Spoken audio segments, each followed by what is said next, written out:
Sabe o que vocês podiam fazer aqui na Porto? Um seguro contra estrangeirismo. Falou brainstorming, falou network, falou budget, multa. Primeiro em dólar, segundo em euro.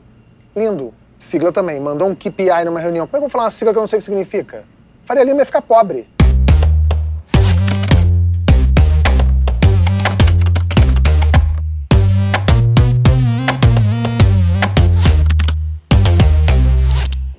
Neste episódio de É Assim que se Colabora, do Google Workspace, nós vamos aqui na Porto descobrir as key opportunities que surgem à medida que os paradigmas se transformam na construção de modelos organizacionais que priorizem tanto o humano enquanto vetor de transformação nas latências orientadas.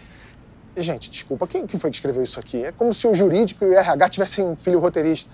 Diego, chega aqui um segundinho só para eu mudar umas coisas aqui. E foi. Boa! Bom, hoje a gente veio aqui na Porto tentar descobrir os segredos das pessoas mais colaborativas. O que é cultura de colaboração e vamos fazer isso sem esse monte de jargão aí.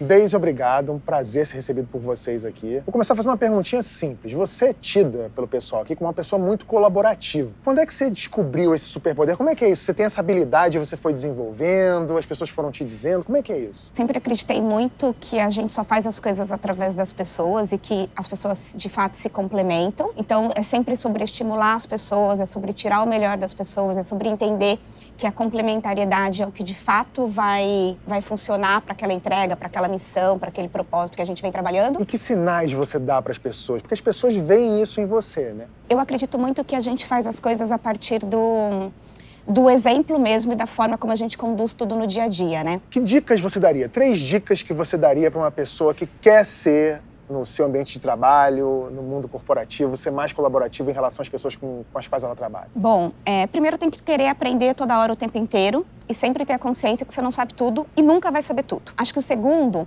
não dá para ter medo ou vergonha de errar. Você vai errar. Então você vai testar coisas, experimentar coisas, algumas vão dar certo, outras não, e tá tudo bem, isso faz parte desse processo todo de aprendizado. E o terceiro é, de fato, entender que o melhor acontece quando você traz pessoas com diferentes opiniões, pontos de vista e visões e conhecimentos para uma discussão. Daisy, a gente falou muito sobre tomada de decisão aqui, então agora chegou a hora do quadro Você no Controle.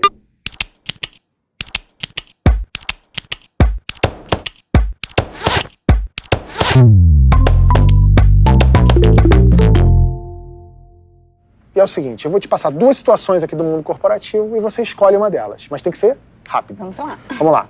Ler um livro sobre governança ou fazer uma imersão de 3 dias em gestão de relacionamento? Uma imersão de 3 dias. É? É. Prefere um resort, né? Um café da manhã, entendi você. Segunda, nunca mais ouvir a palavra budget ou ter o mesmo budget para sempre? Nunca mais ouvi a palavra budget. E olha aí, até para não pagar a multa do estrangeirismo. Receber um feedback ruim ou passar o dia com um coach excessivamente feliz? Receber um feedback ruim. Melhor do que Pra passar. poder melhorar. Melhor que passar com... É verdade. Performar bem nas planilhas ou no rádio corredor? Performar bem nas planilhas. Eu prefiro o rádio corredor. Comentar o que quiser anonimamente no Docs ou descobrir todo mundo que comentou anônimo? Descobri todo mundo que comentou anônimo. Aí tem uma maldade. O que é mais difícil de aguentar? Barulho de obra no remoto ou cliente chato no presencial? Barulho de obra no remoto. Aí eu discordo de você. Tem uns clientes no presencial que eu vou te falar. Não, barulho de obra é pior. Daisy, quero te parabenizar.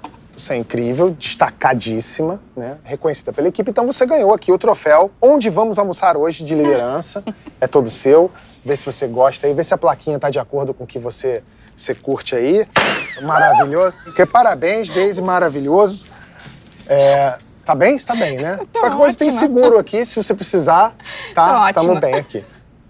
Daisy, tem um estudo chamado Futuro do Trabalho no Brasil, do Google Workspace, que fala que 84% dos entrevistados conseguem separar as atividades dele no trabalho e as atividades pessoais. No entanto, esse número cai muito quando os entrevistados são mais jovens, vai para 23%.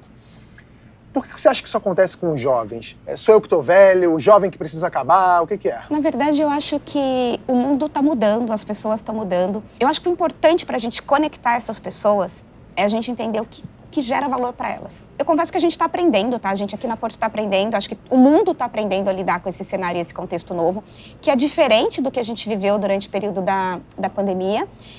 E a gente teve que fazer adaptações. Então, a gente está aprendendo a fazer reuniões que são mais dinâmicas, mas ao mesmo tempo mais objetivas e mais assertivas. A gente teve que olhar do ponto de vista, inclusive, de tecnologia, se a gente tinha todos os equipamentos necessários para esse modelo híbrido funcionar. Então, a gente vem testando, experimentando coisas e evoluindo com aquelas que a gente acredita que tem trazido um efeito mais positivo para a gente. Vem cá, Daisy, quais são as habilidades que não são ensinadas numa faculdade ou num estágio que são muito importantes, que te enchem os olhos assim nesses tempos de colaboração e modelo híbrido? O que você... Uma habilidade que é super importante nesse momento é como é ser apaixonado pelo problema.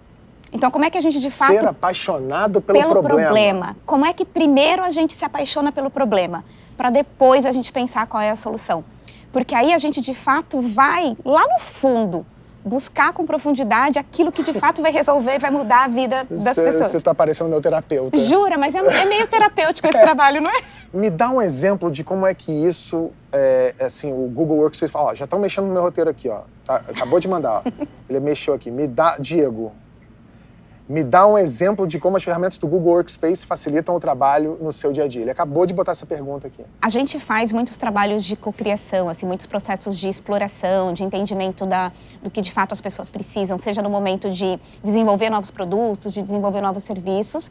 E a gente tem usado as ferramentas para tornar esse processo cada vez mais colaborativo e sincronizado. Sabe o post-itzinho que a gente colava na parede? Esse post-it agora está ali na ferramenta, online, o tempo inteiro. Então você está escrevendo, está vendo o outro escrever, arrastando o seu post-it para cá e para lá. Então, assim, e tem sido cada vez mais dinâmico isso pra gente. Daisy, minha querida, quero agradecer pelo papo, foi ótimo, foi uma aula de colaboração. Última coisinha, só aproveitando que você é super colaborativa, você não sabe o que aconteceu. Eu moro no Rio, vim aqui, desci em Congonhas, aluguei um carro, e aí eu, sem querer, dei uma encostadinha numa Ferrari. Olha aqui, ó, tem até a foto aqui, ó, na esquina da João Cachoeira. É um arranhãozinho, olha aqui, é um negócio, ó, bobo. Tem como você botar aqui rapidão que meu seguro é da Porto? É pra dizer que não foi culpa minha, tem como você... E você, quer saber por que tantas empresas têm adotado uma cultura de colaboração e como elas se organizam para fazer isso dar certo? Eu também quero. Continua comigo que no próximo episódio de É Assim que se Colabora, a gente vai invadir mais uma empresa. Até lá!